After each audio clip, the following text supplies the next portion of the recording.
Hello, so this is going to be section 7.3, and we're just going to derive the rest of the trig identities, the double angle formula,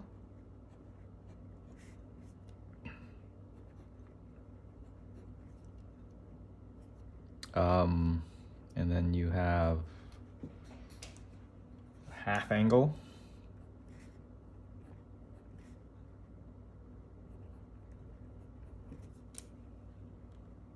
and the product and sum.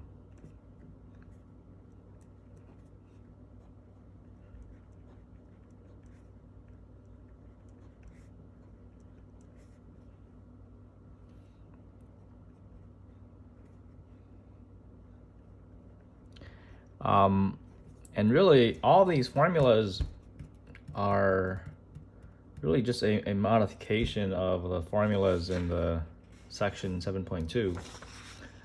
So in 7.2, we proved the very first equation by using geometry, central angle, and then the corresponding secant line, and that would give us the very first cosine sum of A and B.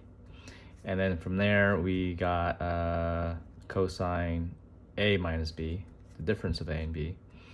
And this is just a very neat way of writing two formulas into one.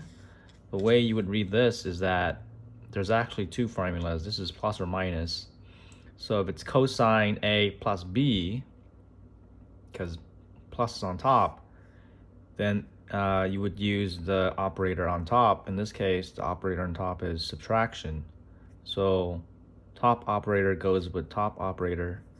The bottom operator would go with the bottom operator. So if this is A plus B, then in between these cosine A, cosine B, sine A, sine B would be subtraction. If this is A minus B, then the sign here would be addition. Okay. Same thing here for this second equation. It's really two equations written as one line. So if this is sine A plus B, because plus is on top, you would use the operator on top over here, which is also plus. So if this is plus, this is also plus. If this is minus, then this would be minus as well. Okay. The third line, it's really two equations again. Here, the top operator would correspond with top operator. If you convert this to be the bottom operator, then you would use all the bottom ones. So if this is a plus, this would be plus, but then the bottom would be actually be a minus. If this is a minus, then this would be a minus, but this would be 1 plus tangent A, tangent B. Okay, and this is all we need to derive everything in section 7.3. So let me start off with double angle. And once you see the proof, you'll see that really there's nothing to it. It's very simple. So let's start with the very first one, and then we'll play around with it as much as we can and give different variation to the same identity. So let's start with the double angle.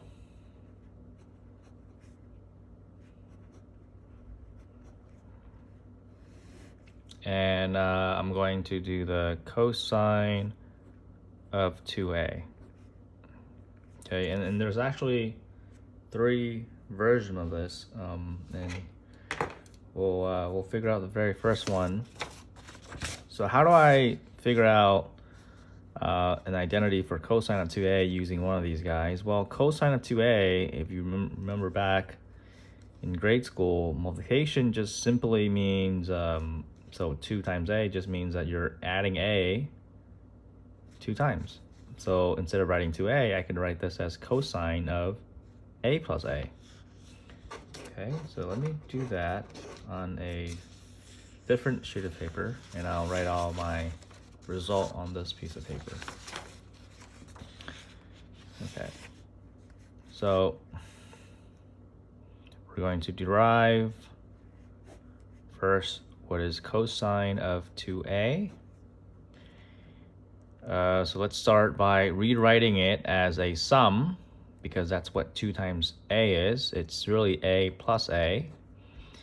And now we get to use the very first formula, right? Now this is a plus b, but here we have a plus a. So our b is actually this a, or our a is the b in this formula. So a, they're all going to be a, but this is plus, so I'm going to do a minus in between. That's going to give us the very first sum, sum formula for cosine. So cosine of a plus a is equivalent to cosine of a, cosine of b, but our b is a. And remember, since you're adding, which we are, it's going to be subtraction. Sine of a, and this is sine of b, but our b is the a. Okay, so let's clean this up. This is cosine a times cosine a. Well, another way of writing that, and let me just kind of be technical, that's the same thing as cosine a square. Yeah, this is the same thing as sine of a square, but in trig we have a very nice, convenient way of writing the square without having to write this bracket. You can put that square on top of the cosine, and it means exactly the same thing. And that just means you evaluate the trig function first before you square it. Okay. So that's going to be the first version of cosine of 2a, and we're not done yet. There's actually 2 more versions of this same guy, and the way to do that is to apply this Pythagorean identity.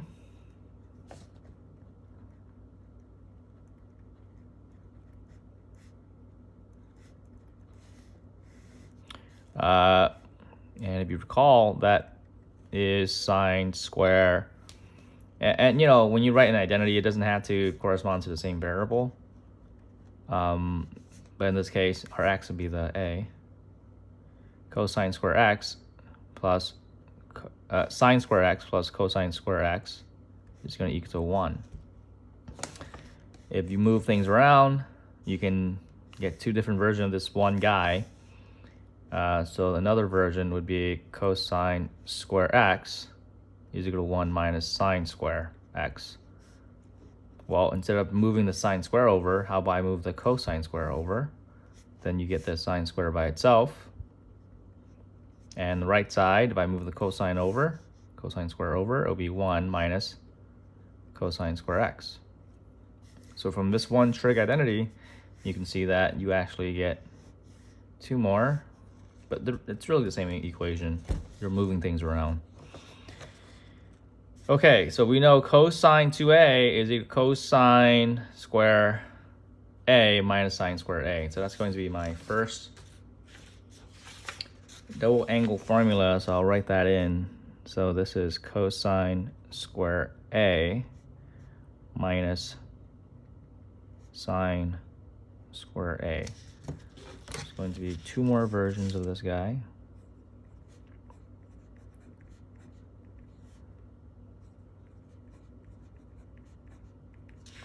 Okay, how do we get the other 2? By using this identity and applying it to this equation. Okay, so I know that cosine 2a is cosine square a minus sine square a. According to the Pythagorean identity, instead of writing sine square, let's do this first. Instead of writing sine square, in place of sine square, you can use 1 minus cosine square x. So that's it. Well, sine square a, our a would be the x, so sine square a, you can replace that with 1 minus cosine square a, right? So sine square A, according to this Pythagorean identity, is the same thing as 1 minus cosine square A.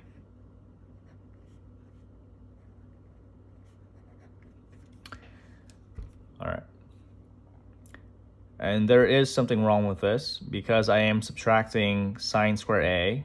When you're subtracting the whole sine square A, and the whole sine square A is not just simply 1, it's the whole thing. So you're really subtracting this whole thing. So you want to denote the fact that you're subtracting not simply 1, but you're subtracting 1 minus cosine squared A. Okay? All right, so we know that the negative will distribute to the 1 and the minus cosine squared A. And that would give us cosine square A minus 1, but you're now really adding, because minus minus will be the same as adding, cosine square A.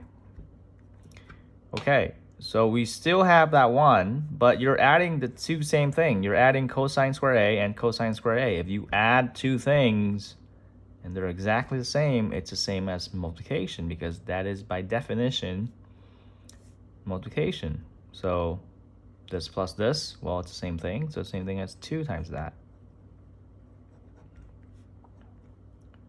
Okay, that's going to be the second version. So let me include that in here. So 2 cosine square A minus 1. Okay, next is sine of 2A. Oops, we're not done yet. Sorry guys, I got ahead. The last version. Okay. So now instead of replacing the sine squared A with this trig identity, the Pythagorean identity, I'm going to replace the cosine square. So let's rewrite the first line again, cosine square A minus sine square A. So we're back to this very first equation. But now instead of replacing sine square with 1 minus cosine square, I'm going to replace the cosine square. And so let me just copy down the rest. It's minus sine square A. But in place of cosine square, I'm going to replace that cosine square A with 1 minus sine square A. So 1 minus sine square A. So yes, it's really this whole thing, subtract this guy. You can put a bracket around it if you want, but it's a pretty useless bracket because of the associative property. You can just kind of remove it. So this is just 1 minus sine square A, but minus another sine square A. And this is where you kind of argue that you can actually combine them together. 1, I'm subtracting a sine squared A, but I am also subtracting another sine squared A, which in a way is equivalent to subtracting 2 of the same thing. So how do I rewrite that in the language of math? You're subtracting 2 times sine squared A. And that's it. That's the third one. Box that in. And let me write that. So 1 minus 2 sine squared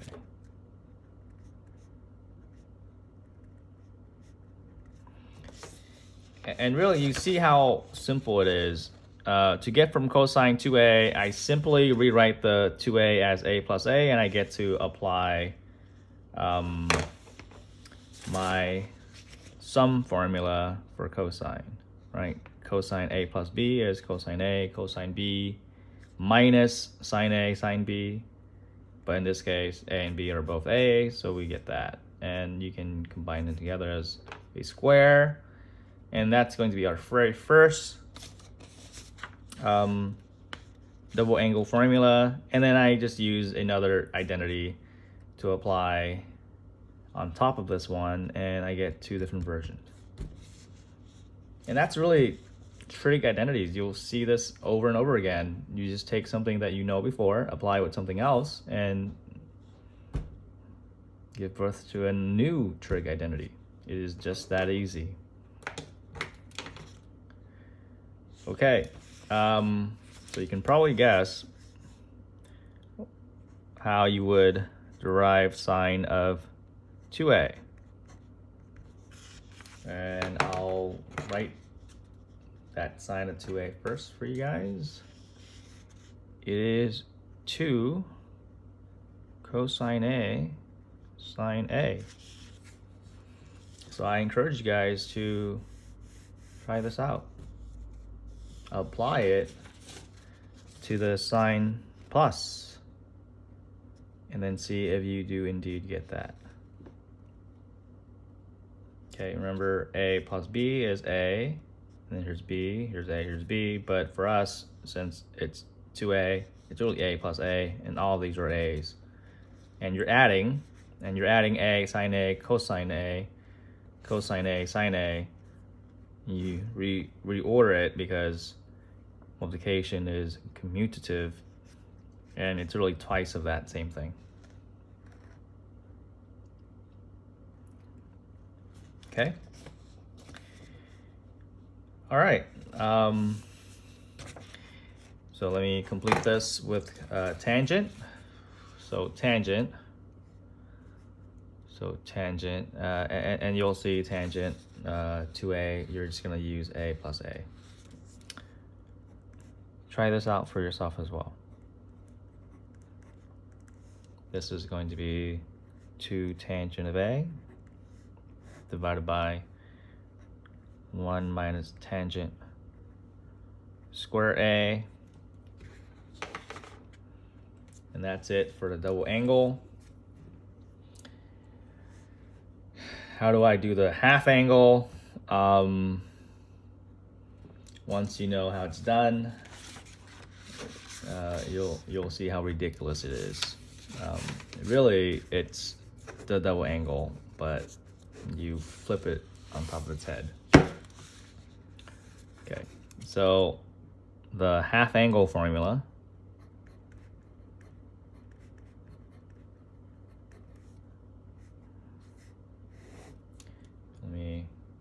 write the very first one. What is cosine of a divided by 2?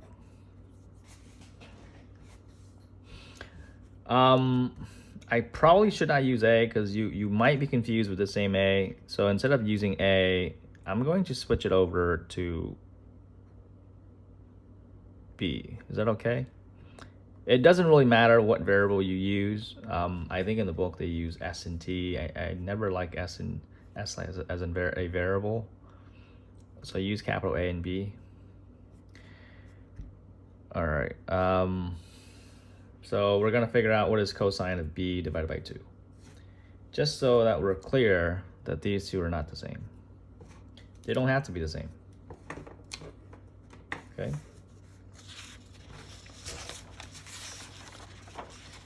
All right, so cosine of b divided by 2. We're going to take one of these guys and play around with it and kind of figure out what this must be. So let's see. We're going to take the second one, this one.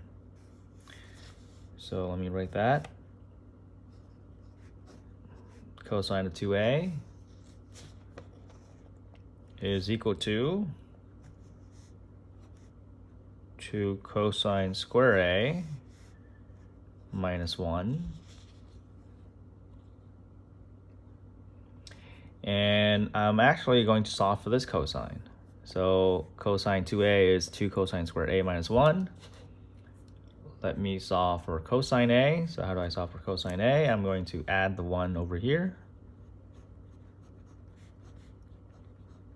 And you have 2 cosine square a.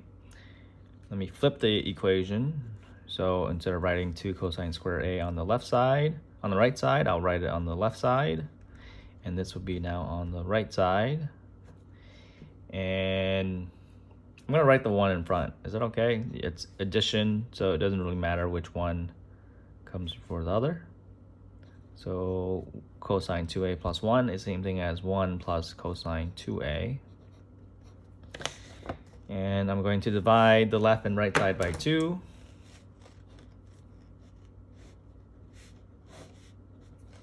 And then that'll give me cosine square a. And it will be, I'm going to keep it as one fraction, so it's 1 plus cosine 2a divided by 2. And the very last step is I'm going to take the square root, right? If you want to get cosine a by itself, you take the square root on the left. That means I take the square root on the right.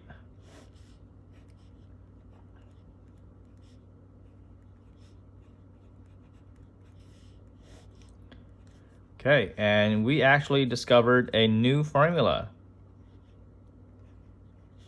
But now, if you take the square root on left and right, remember this cosine a could be negative or positive because when you square it, we remove the negative. So we want to consider the fact that it could possibly be a negative or positive by putting a plus minus sign in front. This is really the new identity. But if this is the case, it's not too far off from this guy. So what do? They do a substitution on the variable, and they call it half angle. It's yeah. So if you replace a with b divided by 2, so let's say we're going to let a be b divided by 2. So every time I see a, I'm going to replace it with b divided by 2. This identity is true, okay? But nobody uses this identity when it's a. They use it when it's b divided by 2 and call it half angle. So a now is b divided by 2. Okay. Plus cosine, and a is what? B divided by 2. And what is 2 times b divided by 2? Just b. So it'll be cosine of b divided by 2 is equal to plus or minus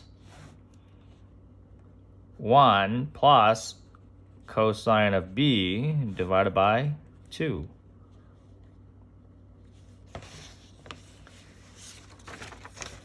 All right, so that's it. That's going to be our very first half angle formula.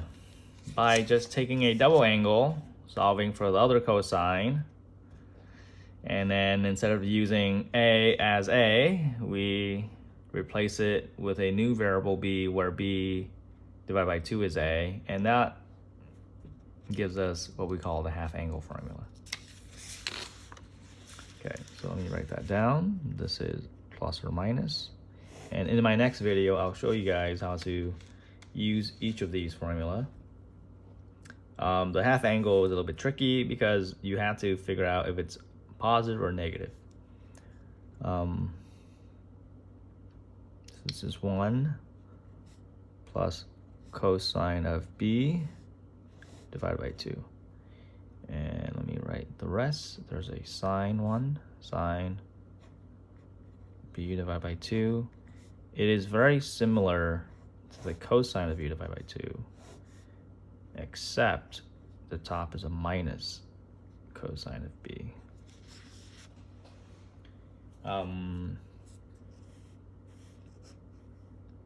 Okay, and you can try this out by yourself. I'll give you a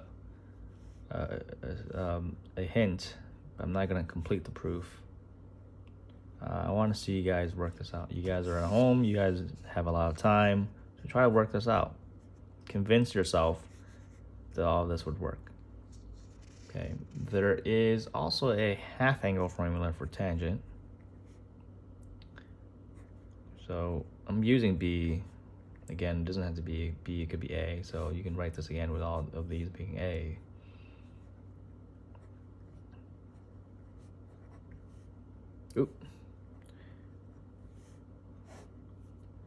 sine of b. Okay, there's a different version. I could write it as sine b on top and 1 plus cosine of b in the bottom. Okay. All right, and that's it for the half angle.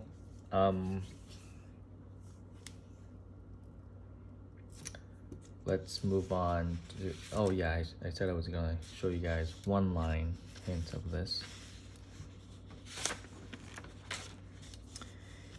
So we start again by going back to the, not this guy, we're past this.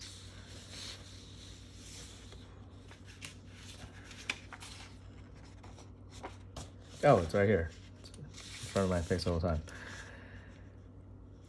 We're actually going to use a cosine double angle formula again, but it's going to be a third one. So it's going to be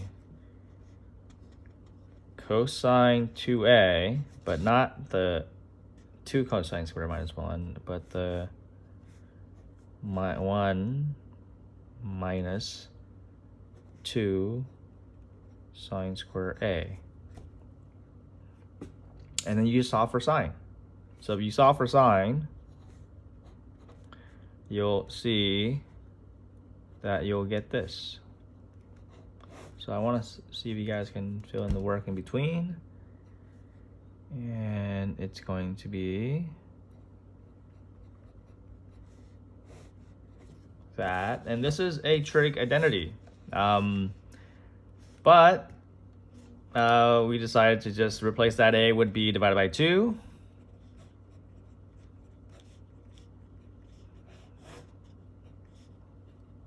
And call it the half angle formula for cosine. And that's it. Okay. Try to do that. Play around with all these, see if you can get these two. Maybe I'll do another video on these two. Okay. All right. So next will be the product to sum. And for that, you go back to the sum and differences again. So let me prove the very first one. The first one is always the easiest. The rest is a little bit more tricky. Still the same idea. It's just that you have to play around with it a little bit more. So product and sum.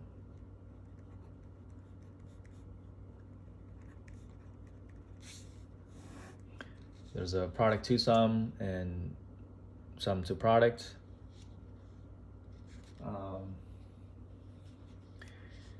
So let me do the, and it's a lot. I don't think we, yeah, let me just kind of copy the first few. So this is product to sum. I don't know why, yeah, product to sum.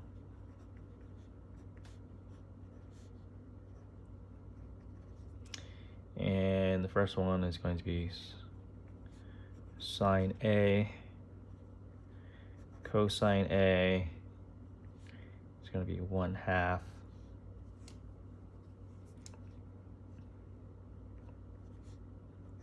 of sine A plus B plus sine A minus B. Let me write out a few more because when I derive this, I never really know what I'm going to get until I try it out, but it'll be one of these.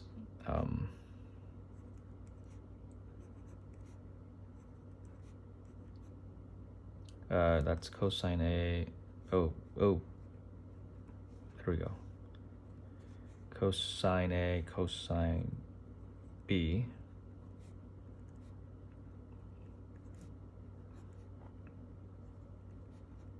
This is A minus B.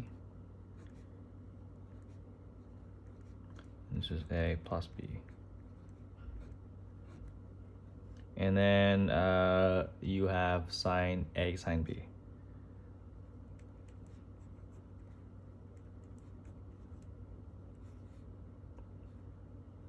Yeah, so you have all combinations, right, where they're both the same trig function, or when they're different. You might be wondering, what about sine B cosine A? Well, sine B cosine A is same as this. Remember, A and B are just dummy variables, so it doesn't really matter which one is A, which one is B.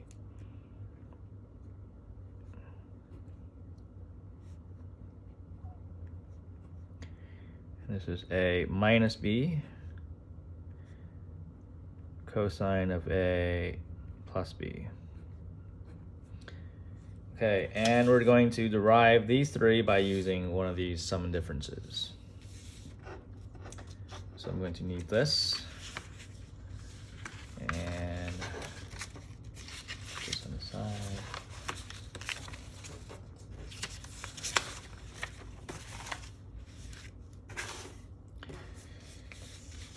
Okay, so let's try to prove the first one. If you look at this and you're trying to see which one should I use to derive the first one, well, I see a sine A plus B and a sine A minus B. So that's probably what we're going to do. And it is. We're going to use these two equations. There's really two of them. So let me write them out. And at the same time, I'll show you how to use this plus or minus. Right, since it's plus, it's going to be plus.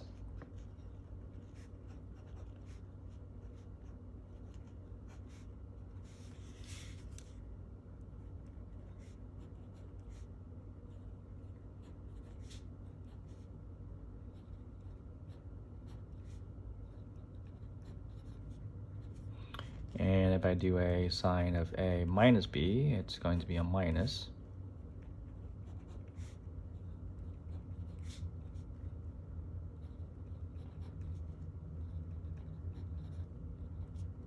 Okay. Here we have two equations. Okay, and the left is equal to the right. So if I take the left side plus the left side, it's the same thing as the right side of the first equation plus the right side of the second equation. All right, and that's what we're going to do. Just going to add the left and left, right with right. So if I add the left and left, that's a sine of A plus B plus sine of A minus B. And here's my right side. If I add, what do you notice? You can add, so really the top two terms with the bottom two terms, but these two terms are the same. So if you add the two terms that are exactly the same, it's twice that term. Are these two terms the same?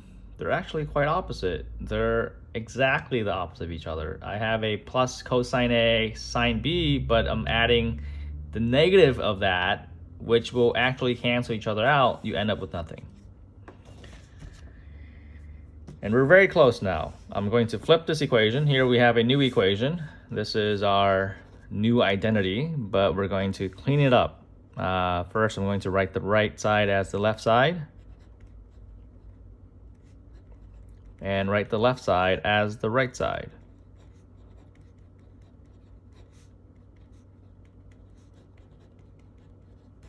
And that's it. We're one step away. Get rid of that 2. So you can divide, or the same thing as what?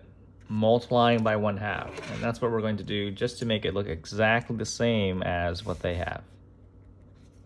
Now, if you multiply it by 1/2, it's the whole right side by 1/2.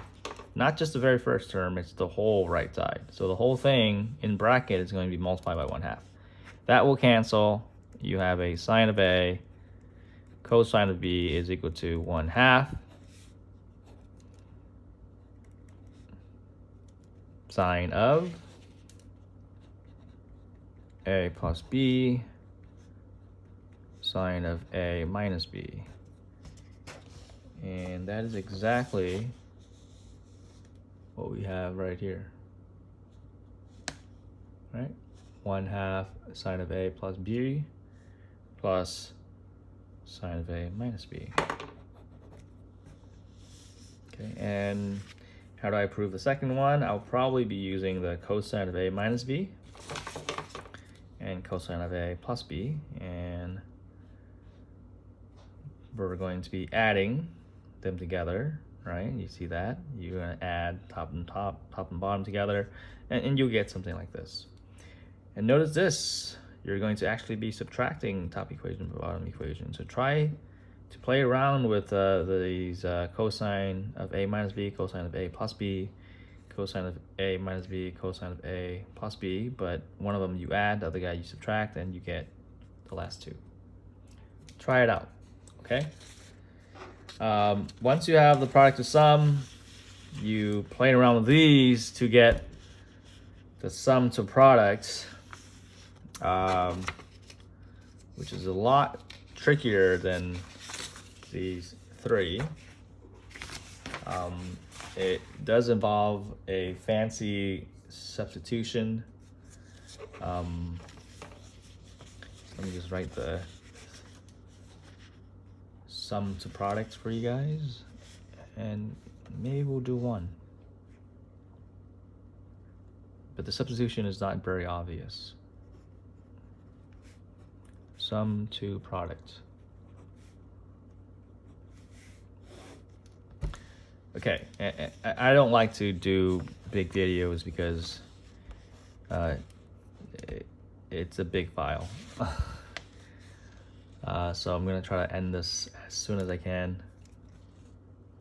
So sum to product, I take sine of A, sine of B, I get 2 sine of A plus B divided by 2 cosine A minus B divided by 2.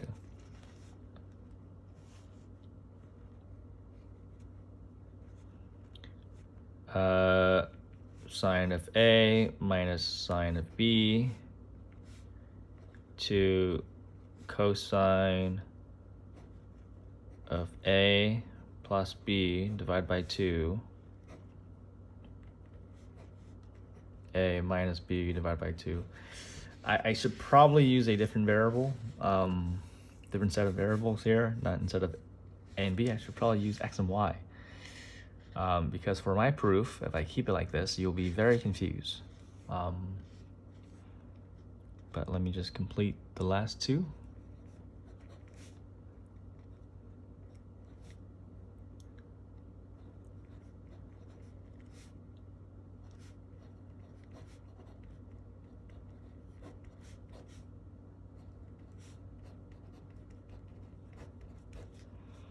And in the next video, I'll show you guys how to apply each of these formulas. It works for any A and B. You plug in an angle for A, an angle for B, and you evaluate the left and right side, and they should be exactly equal. And some negative in front.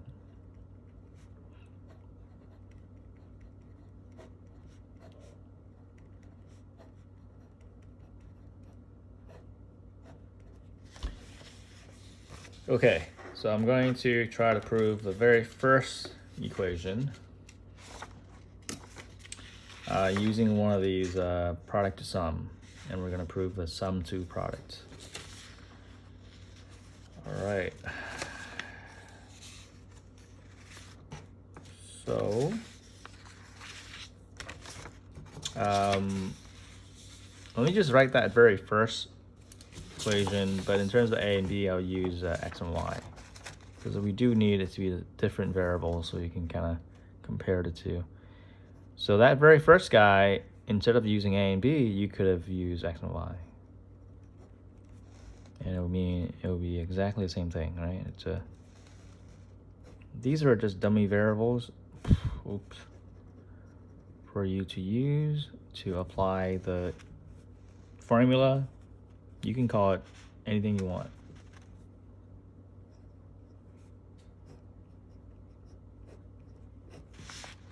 Okay.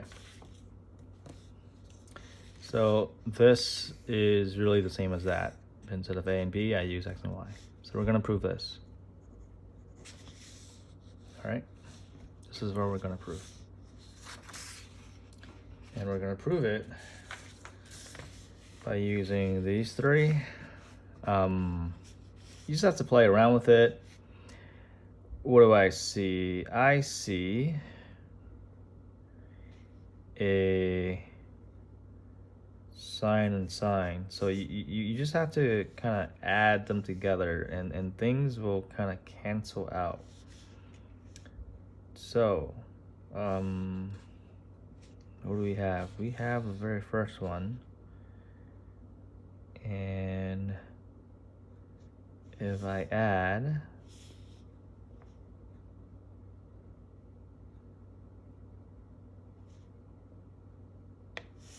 here, it's just the very first one. So if I take the very first equation, this guy,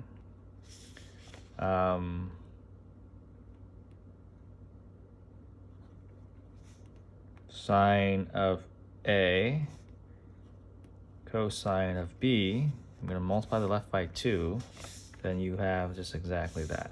So it's just going to be sine of A plus B plus sine of A minus B. And that is it. You just have to flip it now. Sine of A plus B plus sine of A minus B. And this is equal to 2 sine A cosine B, right? What did I do? I took that very first product to sum equation. And what did I do? I multiply both sides by 2 to bring the 2 over, and there it is. That's sine of A plus B, sine of A minus B. And now I flip the equation, and do you guys see how similar they are? It's almost the same, right? You have a sine here with a sine there. You have a cosine here with a cosine here. Sine here with sine here, and sine with this sine. Except they're very different. The parameters of these sine and cosine are all very different. Yeah, you apply a substitution. You say, well, x is A plus B. Let y be A minus B. That's all it is. And so now you get to rewrite this as sine of x. And that's sine of y. But the result turns out that if you take x plus y, what do you think you'll get? X plus y, if you add the 2, the a's will add, but the b will cancel. That's a 2a. But if you divide out the 2, you get back the a. So this is the result. And if you take x minus y and divide by 2, you actually get the b. So that's exactly what we're going to replace the a with. It's x plus y divided by 2 and x minus y divided by 2. That's it. Okay? So if you can derive this guy by using the very first line, you can play around with the other two and to get the rest. All right, so let me review with you guys everything in 7.3, which is just by using these formulas in 7.2, derive the double angle. That would give us the half angle. Use this again, derive the product to sum, and then use the product to sum to derive the sum to product. A lot of formulas. You're not expected to memorize them. You can use a cheat sheet on your exam. And on my next video, I'll show you guys how to apply each of these formula, especially these guys. So these are quite tricky, especially the one with the plus or minus. Okay, so I'll see you guys in the next video.